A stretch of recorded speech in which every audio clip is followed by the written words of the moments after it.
Time for a GuitaRV. We're heading to Bend, Oregon. Let's go.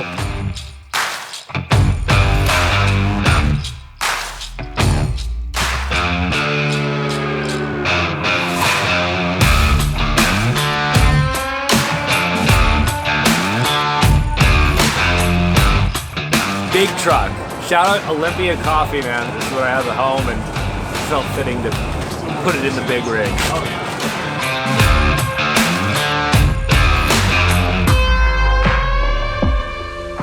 As most of you know, we finally replaced the old GuitaRV, but the new one hasn't made it out of state yet. It's time to change that. The drive from Seattle to Bend is about 335 miles in total, which would be a little over 6 hours in a normal vehicle.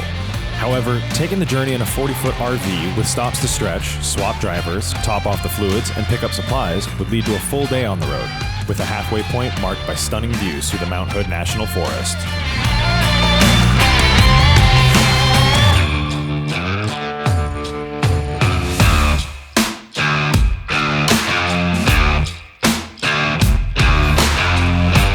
After passing Mount Hood, the second half of our drive drops into the eastern side of the state. A high desert region covered in juniper, ponderosa pines, canyons, and stunning views of Mount Jefferson, the Three Sisters, and the rest of the Central Cascade Mountain Range. The changing scenery is one of the best parts of these trips, adding an extra layer of adventure to the hunt for these historic instruments. All right, we've been on the rig for 11 hours for good reason. This is years in the works. We got Tyler Geske on board, we got Big Boone, Ken behind the camera. We're gonna play some guitars like usual and just kind of vibe out in our campsite here in Bend, Oregon. Beautiful drive today. And we're just gonna gear up for an amazing guitar safari that starts first thing in the morning.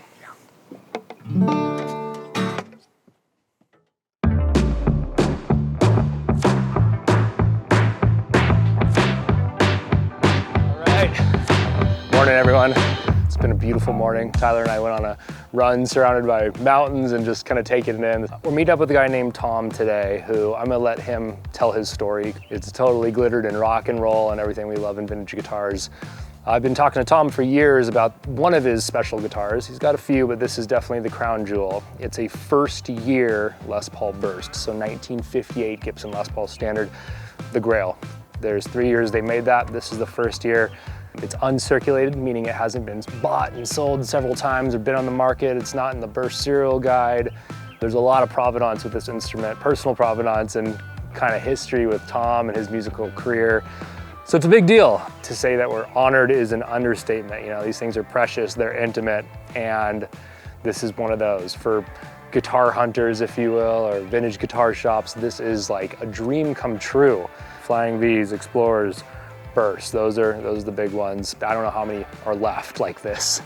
So anyways, we're actually about 10 minutes from his place, so we're gonna go grab some coffee and head over there. First time meeting him in person, and we're gonna take you along for the whole ride and hear the story on this amazing 1958 Gibson Les Paul Burst. My name is Tom Riopelle. I spent my earliest years here. As Kathleen and I moved through our lives, we'd come out here to recreate. And we were getting ready to retire one day. She turned to me and said, "What about Bend?" I went, "Yeah, let's do that. Sounds good." Tom! How you doing, man? How are you, man? It's been a long time coming. Yes. This is Tyler Geske. Good to meet you. Good, how are you doing? Smiled man, Jay Boone. Oh, Jay, how are you? Nice to meet came you, along, man. Yeah, I'm the bus driver. Cool. Kathleen, how you doing? Good. Trevor, nice to meet you. Nice to meet you, Thank Trevor. you so much for letting us roll our big rig into this cool neighborhood. Come and hang. I've been trying to line this up the last few weeks, the new baby and some travel. First opportunity was like, New let's babies. do it. You had to do the right thing. Yeah. Oh yeah, Cali Girl case. There you go. Handle with care. All right, it's called Shadowland, right? Yep. The Shadowland Burst, ready? Yep, that's it. 1958 Gibson Les Paul Standard. Oh, Nice, huh? spectacular. Wow. I love that color too.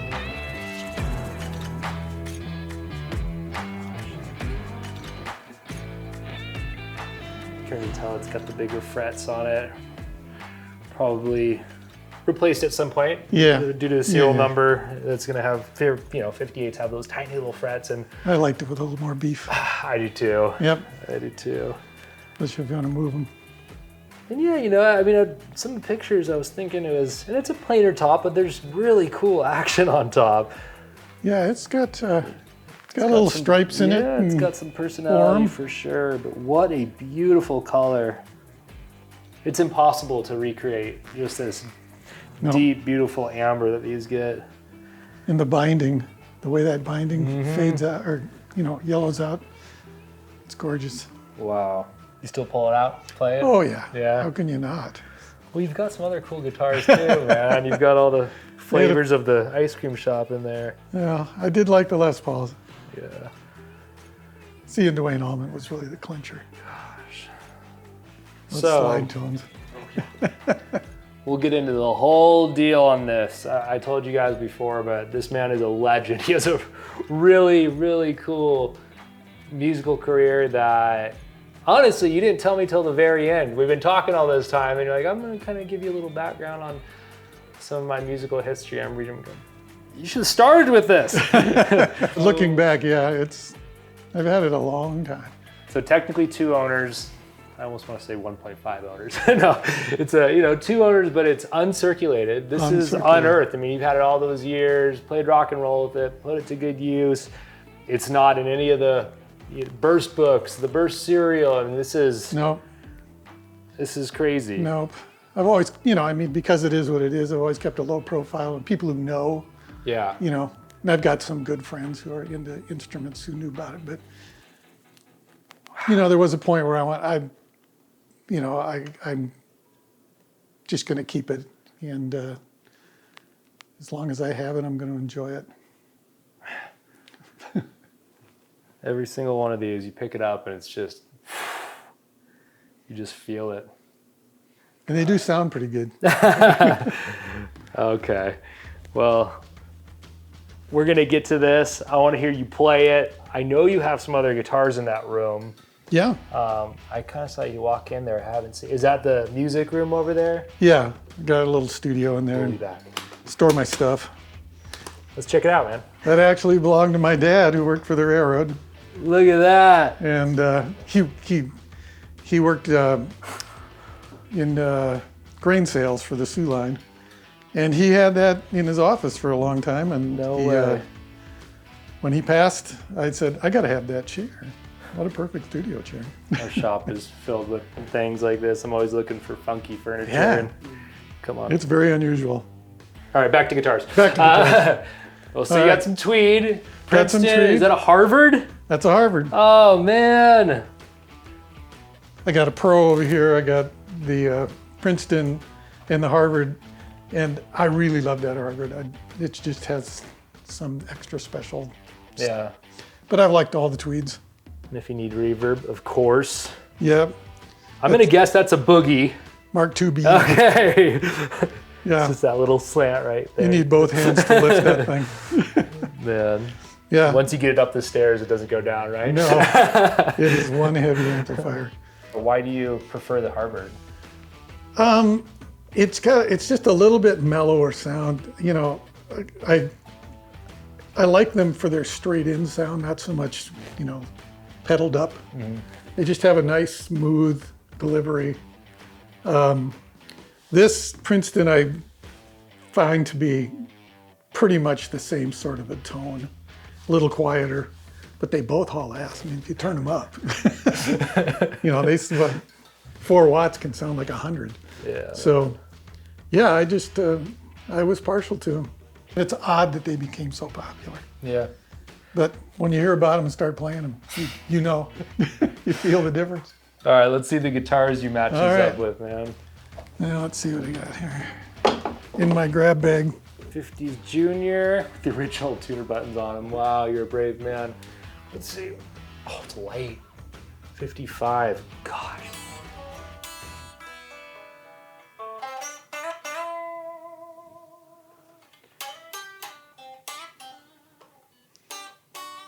It's hard to watch you play it upside down. No, weird for me too. These are so resonant. There's not much to them, you know? Nope. And then I decided it didn't have enough frets for slide. Not enough frets for slide. That generally means, what, a double cutaway version? There you go. Double cut, junior. Wow. Wow, it's a 60 and it's got a good neck on it. It's chunky. It is chunky. Still a little flat on the back like you'd expect from a 60, but yeah, really good heft. Did you get it with this bridge on it? Or? Yeah, it came that way. Yeah, I always love looking at older pairs because when that was done, that was probably a pretty good color match. And then the original finish just kind of faded away and left the repair more and more apparent by the year. Wow. Really cool to see. Still really red on the back too. Yeah, it is. It gets a nice original color there before it kind of gets brownish. Yeah. This completed my search because I wanted to have. That is an incredible case. Yeah, isn't that nice? Somebody decided to paint it green. I like it. 52, first year of the Gibson Les Paul Grover, which is, oh, and a little headstock repair there. Okay. Yep. Little tiny crack. Yeah. And that happened on my watch. Oops. Playing in a concert and somebody walked between the amps, tipped it over. And the guy who fixed it though was a violin maker of some renown in Minneapolis. I was gonna say, whoever did it, I And mean, he spent some time on it, and I've never had any issues, but did have that. It didn't break, it just had a crack.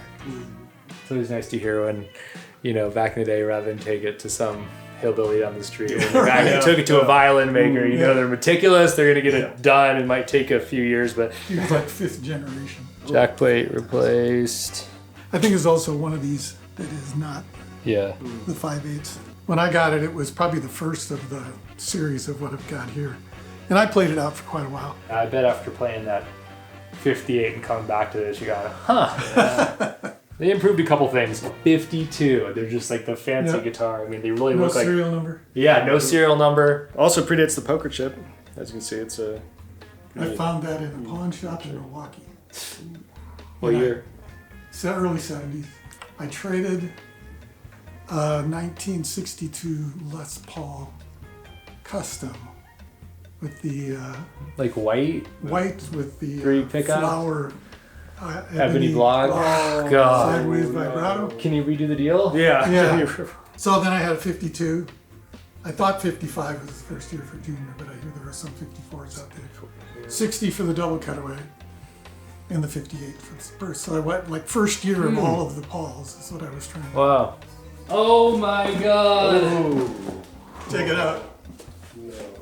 This is the amp you were talking about that you were using back in the day too, Oh yeah, right? Oh yeah, that's why it's road worn very well. Wow.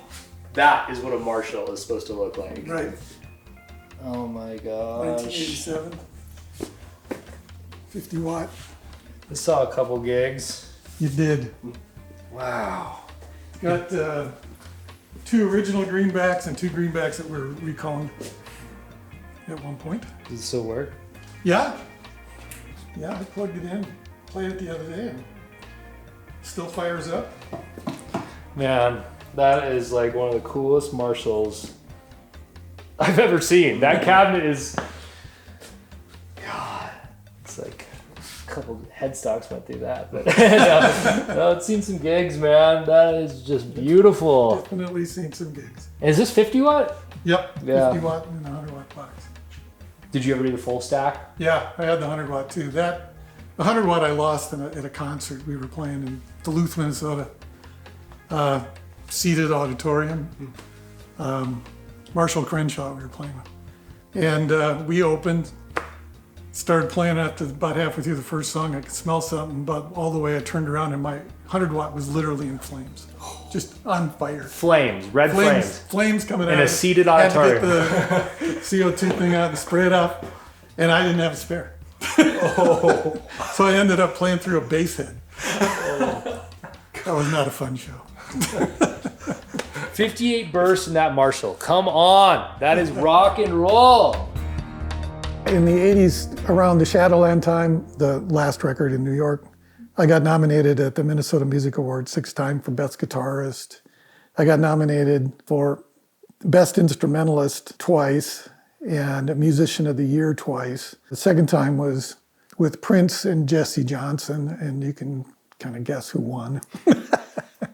My interest in music overall came from my father, who used to wake me up every morning with a ukulele singing, "It's time to get up, it's time to get up." I just had music around me all the time. I got my first guitar when I was about 11. I found my first guitar friend when I was 12. We went to the same school together. We got a little three-piece going. It was kind of a folky, acoustic, where everybody was into all that kind of stuff. I got into the music business in Minneapolis when it was not really a business. It was just a fun hobby. All of my friends were into music. Everybody knew what was new and everybody was looking for something new. Music at the time was kind of transitioning. Buffalo Springfield was kind of in there with all of this sort of new country kind of sound. We just formed a cover band with a couple of my buddies from school. Bought my first Telecaster in probably 1968. Black with a white pickguard, playing Sun amplifiers in those days. I was going to college after high school, playing the bar scene in Minneapolis. It was really strong. I mean, there were lots of places to play. You could make money. I could make enough money in a week to pay my tuition to go to the University of Minnesota. So I'm driving a Mustang and things are good. And the band was just having a good time. We were all really close friends. I got to a place in college where we started playing 5-state areas, so we were just gone all the time. And I had all my classes in the afternoon, trying to make it work, how many days a week. And so finally I left with about 2 quarters to go in college, around the time that Kathleen and I got married. The one thing that we always did though was we wrote original material right from the beginning. And we would intersperse that in the set. And then as the band progressed, we moved more to playing more and more original material in these bars where people weren't doing that. But we were getting away with it. We had a Western rock band by then, and the cool stuff at the time moved from Buffalo Springfield into sort of progressive rock. So the band kind of went that way. Our keyboard player would play flute. And then one day we just went, we got to make a record. We just have to make a record and see what we can do. And there was no independent labels, there was no promo people, there was no nothing. It was us trying to figure out, okay, how are we gonna get the money? We should go to the best studio we can, which was Sound 80. Dylan had done Blood on the Tracks there. Eventually Prince did most of his Minneapolis recording before he opened Paisley Park was done there. Our booking agent at the time knew the guys who owned it, so we worked the deal out. And we went and recorded our first Fairchild album. We had a song called Do You Hear the Call, which was our single. And I listen to that album now, and there's a lot of protest music on that record. It was in the late 60s, early 70s. We were thrashing the guitars through Marshall amps by then, big drums. We did some really strange arranging of things. And Sound 80 was great. The song came out, found a record promoter for the major labels. Our manager talked him into, for a fee, just bringing our single along. It got picked up by KQRS, which was the biggest radio station in Minnesota, 50,000 water, and they put it in full rotation. Suddenly our jobs were getting better and we're playing more fairs and festivals and stuff. And a few years went by, let's make another record. This time we went to Creation Audio in Minneapolis and Steve Weiss was the producer there. And we recorded Shadowland. Everything was moving towards the Midwestern power rock bands, Journey, Foreigner, Styx. In fact, they used to play in the clubs around where we would sometimes end up playing. Styx was here 3 weeks ago. The record came out, and once again, the song Shadowland got Midwestern airplay on a lot of stations. It did really well. And in the clubs, we were playing all original material. We go to a club and play where everybody's doing the latest Foreigner, Journey, Styx stuff, and we're playing our own stuff, and we're packing the places. And it was cool about that time because in Minneapolis, there were a number of places you could play where you could put 1,000 people a night in, upstairs and downstairs. We were packing the clubs. Really doing well. Nobody in Minneapolis was really doing anything. Everybody was trying, but there was nobody really breaking through, getting a record deal and moving on. So happenstance, I met a guy named Mark Allen. He was in Duluth. He used to live in New York, and he managed a lot of national acts. Tommy James was his biggest one. He was also an A&R guy, so he was one of the people who found Blondie, and he found a number of other big groups in New York. He sent out I called them his minions, 2 guys in suits, advertise. We worked for Mark Allen and he'd like to have a meeting with you. And 100 times I said no to people who came up with stuff like that. No, not interested. For some reason I said yes. I look back and then I go, I don't know why I said yes, but I did. So we have this meeting and he's super New York, thick accent, you know, Tommy, nobody calls me Tommy, how you doing? Says, yeah, you guys are gonna be huge. And I'm like, well, I like your attitude, but what can you do for me? Well, it turned out that he knew a lot of people in the music business. And in fact, one day I came in and I wondered at the time whether it was for show or not, but he goes, I got to take this phone call. So he puts it on speakerphone. And this woman says, is this Mark Allen? He goes, yeah. It's go, Clive's on the phone for you. Clive who? Oh, this guy's talking to Clive Davis on the phone while I'm sitting here in his office. Danny Goldberg was one of the guys that he knew very well. Had started a new record label called Gold Mountain Records. Was the president of about 7 or 8 giant record companies. Worked with everybody from Fleetwood Mac to Nirvana. If you look up his history, it's just amazing. And he was looking for acts. He flew into Minnesota to see us, and that was in 1984. 21 below zero. He flies in. We set up at a club. It was like 2 days' notice. He comes in, he watches the act, and he says, okay, I'll sign you. And he flies out, same night. And it was like, okay, so we just got a record deal. That included a month in New York recording the next record with Richie Cordell and Glenn Kolodkin. Richie had worked with Tommy James and the Shondells, and they had just finished working with Joan Jett for the Joan Jett and the Blackhearts album, I Love Rock and Roll. Glenn Kolodkin, when you look at his list of people he's worked with, it's everybody from Ella Fitzgerald to Santana. Jimi Hendrix, he did Electric Ladyland. And so we fly to New York, we start working with these two guys, finish the album. Music was really changing. The Midwestern rock sound was going away. Suddenly it was the Cars, Cyndi Lauper, the whole scene. I mean, it shifted in like 3 months. Our record was finished and it was released right on top of all this stuff that was going on. They kind of anticipated it. So when we made that last record, we were softening up the drums. We were using more synthesizers, a lot less guitar. So anyhow, the record comes out. It's getting promoted across the country. We had a single called All About Love. And Danny's called and said, you know, the way this goes is we take it to 39 markets, see how you do. If you do great, then we'll put our whole team worldwide on it. We'll give you 6 weeks. And 2 weeks later, I hear that we're at 95%, everything's going great. And nothing seems to be happening. 3 weeks later, at a college in North Dakota, I get a call from a record company saying that they've been in a financial dispute with A&M for almost a year. And they've just separated. And the label's gone, the promotion's gone, everything's gone in one phone call.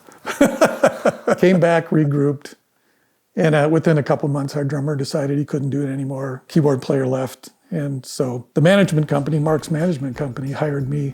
We were out looking for talent, and we had Prince's bass player, Andre Simone, and we had Peggy Blue, who was on Capitol Records. She was a background singer for years with like Ike and Tina Turner and all that, and she had her own hits on the soul charts. Andre Prince wrote a song for him that went to #1 on the soul charts, and it charted on, the Billboard Hot 100. I did that for about a year and a half, 2 years, and just didn't like that side of the business as much. It wasn't the same. I just decided to move on. So I did. As a guitar player, outside of loving my wife the most, you gotta love your guitars. I wouldn't call it a disease. I guess it's a passion. So I would be getting home from the road, middle of the night, get the little local ad sheet of what's out on guitar for sale. Okay, call that guy. What I found was when I found these instruments, they did sound better, and they played like somebody had used them for a while, not like stiff out of the box. In that process, I was going through a lot of different guitars. I had Telecasters from the 50s. I had 3 or 4 Strats from the late 50s. I had every Firebird there was. One of them I sold to my keyboard player who played guitar occasionally. It was a white Firebird 5 that he ended up trading to a vintage store in St. Paul, and Johnny Winter ended up with it. And it was on his cover of one of his live albums. It had this one gash across the front that was identifiable. 1971, I was just looking at an ad, Gibson guitar for sale. I went in and I met with the guy. It was a kid. I don't even remember what he had, but maybe a melody maker or something. And I said, no, that's not really what I'm looking for, because I really wanted to find a burst. He said, well, what do you really want? And I said, it's kind of like this, except it has white around the pickups and it's kind of a reddish color. He goes, yeah, my friend has one of those. I said, really? He goes, yeah, my friend's got one of those. So do you think he'd be interested in selling it, or could I get his phone number and call him? He goes, well, it's under my bed. And I went, you mean like right now? So we go upstairs, pulls the case out, and of course pulled the case out and went, well, that's right. And my wife was with me, opened the case up, and I looked at it, and I went, this is it. Close the case. I said, can I get this guy's phone number? And he gave me the phone number. We leave, and my wife, Kathleen, turns to me and she says, well, you were so calm. Wasn't that what you were looking for? And I went, that's it. That's the one. Got to figure out a way to get this guitar. I met with the guy. I told him exactly what I knew about the market. I follow this. I know this is a very valuable guitar, and I would like to buy it from you if you want to get rid of it. Yeah, it was my dad's, and I don't know. And I said, well, listen, here's my phone number, and you can call any music store in the country. I don't care if you call Manny's in New York, whatever, and whatever they tell you, they would charge you for it. I'll buy it from you for that. And then I called him every month for a few months. No. Finally kind of passed, and then one day I get the phone call. Hey, I gotta buy a car. I need some money. How much you give me for the guitar? I said, no, I don't want to play that game. I don't want you to be sorry you sold it, so find out. He says, no, I don't know anybody. So I said, okay, look, I'll make the calls. So, bought it on a street corner, gave him some cash, he gave me the guitar. It was great. I got the Marshall and the Sunburst around the same time, probably because, you can't have one without the other. That's just how it's done. So I called the guitar Shadowland. There was a long time when I didn't think about naming it. And then I started seeing that a lot of people who had these instruments over time had a particular name for it, Greenie. And I thought, well, it's mine, I should give it a name. And it was around the time when we were working on the Shadowland record, and I really loved a lot of the guitar tones that I was able to achieve on that record. And it's sort of this mystery about these guitars and why they sound the way they do. They kind of hide in the shadows so much, so it was like, I was gonna call it Shadowland. Maybe that will stick, and who knows what'll happen in the next 70 years. But that's what I called it, and that's why I call it that. This is such a special guitar, but it was a tool. I bought it for a reason, and that was to play it. I never worried about a roadie tuning it and fixing it up for me. I guess I just kind of knew that I would take care of it. I just felt that. And whenever I wanted to play it, I played it. And whenever I wanted to play something else, I'd play that. It was just the best guitar ever. So I knew I was not going to go out and buy something else. There was nothing else that was going to meet this standard. And I'm not talking about the fact that it was a Sunburst. It was that good a guitar, in my opinion. And I think others share that now, since, when I bought it, I paid what was considered to be a lot of money for it, but the amount of money people pay for them now, it's like, we're talking Stradivarius territory at times. It's like, this has become the icon of guitars for a reason. It's interesting to think about parting ways with this guitar, but I've reached a point in my life where the usefulness of it for me and the possibilities for it are more limited than they were in the past. And I'd love it to go somewhere where it can have another 70 years of, music coming out of it. It needs to be played, and it needs to be out there and seen. So I just, got to do it sometime. I finally just one day decided this is the time. Started talking to you guys. Seemed like the right place who would find the right person for it. Just as thankful I had it, had the chance to buy it, had the chance to use it. Got to record it so other people can go back and listen to some of the stuff I've done. And it'll be hard to part with. It's been on stage with me everywhere I've gone, seen some studio life. I did some session work in Minneapolis, and Most notably was the Funky Town project. On our very first record at Sound 80, our manager had a friend who moved from New York, Steve Greenberg, and he started coming to the studio while we were doing the record. Nice guy, he was a songwriter. I didn't really know him very well, but right around the time the Shadowland record was out in about 1980, Steve called me and said that he had been working with Casablanca Records and had done a disco song with this woman, Cynthia Johnson. It was doing well on the dance charts. They wanted him to do an album. The interesting thing was they wanted a disco album, which meant the songs were going to be hugely long and there would be like 4 of them. So I was like, okay. Over the phone, he sang me the song, and I listened to it. Him, this little friend of mine singing the song, and I went, oh, I don't know about this. This is, okay, what do you want me to do? He said, well, just come down to Sound 80 and we'll work on it. So I showed up at the studio, brought Burst. He played me the song, and this was in days when there were no drum machines, there was no electronic music really being done. Everything was done in an analog way. So they had been in the studio for a month working on the drums, and they were recording single bass drum hits and then looping them on tape machines and then syncing them with other drum parts. And there's a lot of percussion on that song. They finally got this percussion part done. And people probably don't remember how different that was. That the introduction on that song had this really funky rhythm part, and then it breaks into her singing. And when I heard that voice, I went, Steve, I think you got something here. This is great. I didn't think it would be #1, in 23 countries, but I thought it was pretty good. So he says, yeah, the meat of it is just this chord, basically this chord progression and the licks in between it. So he said, go ahead and play it. He was playing like a C major 7th or C 7th. And I said, no, it needs to be minor 7th. So that was probably the biggest input I had on it. And who knew that one chord, da-da-da, won't you take me to da-da-da, funky town, would be, everyone in the world would know that one chord.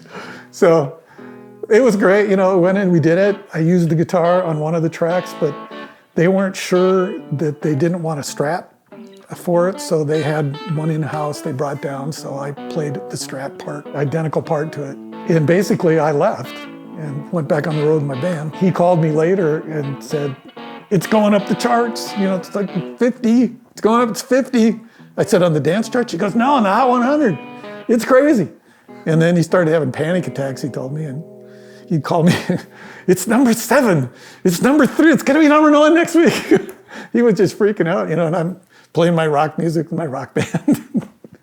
And of course, it did go #1 for 4 weeks straight. Sold 8 million singles, I don't know how many records, and nobody knows because Casablanca went bankrupt and all of their financial records mysteriously disappeared. So Steve did very well on that record. To this day, I still get a check here and there for it showing up in Shrek 2 or watch the Olympics, and one of the countries came in, to Funky Town. I'm walking through Walgreens one day, and one of those little mechanical things goes off, and it goes, won't you take me to Spooky Town? And I'm like, this song will never die. And so even now, since we've moved here, I'll meet people and they'll find out I was in the music business. And there's not one person who, when they find out it was Funky Town, doesn't know the song. Even if they're like, 25, they'll, oh yeah, take me to Funky Town.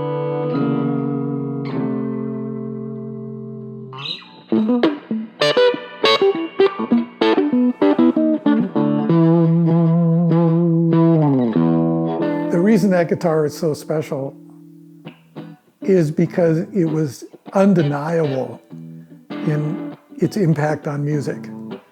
There were people who used this guitar as a vintage instrument, not when it was new, but years later it was rediscovered by the Allman Brothers, by Led Zeppelin, by Jeff Beck, by all these people who made guitar music, a lead instrument that told a story, not just a rhythm instrument in the jazz world prior to it. And signature tones. To this day, there are radio stations that play nothing but that kind of music because the sounds of that guitar and that type of guitar wrote the book.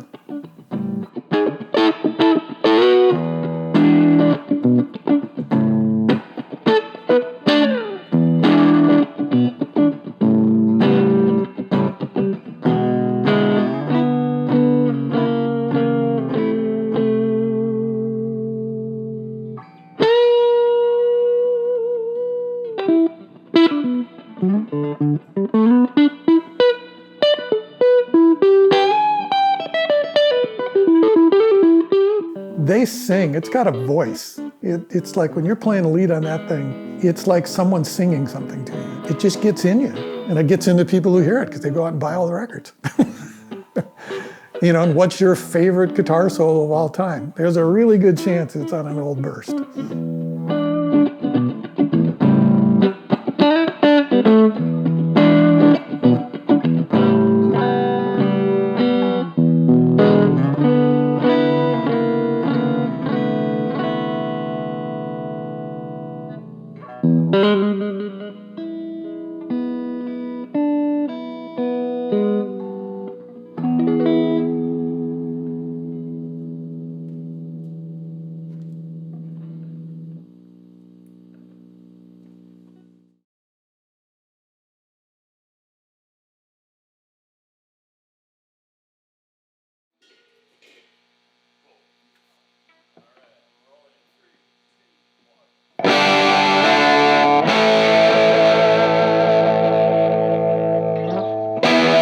You never know which way life's going to go, right? I mean, I always wanted to have a #1 Billboard record for 4 weeks. I wouldn't have guessed in a million years it was going to be that song. A disco song. That was like, really? I mean, a lot of my friends hated me when that thing came out. It was like, what did you do? You went behind our back and made a disco record. Do you realize if they do disco in all of our clubs, we don't have a job anymore?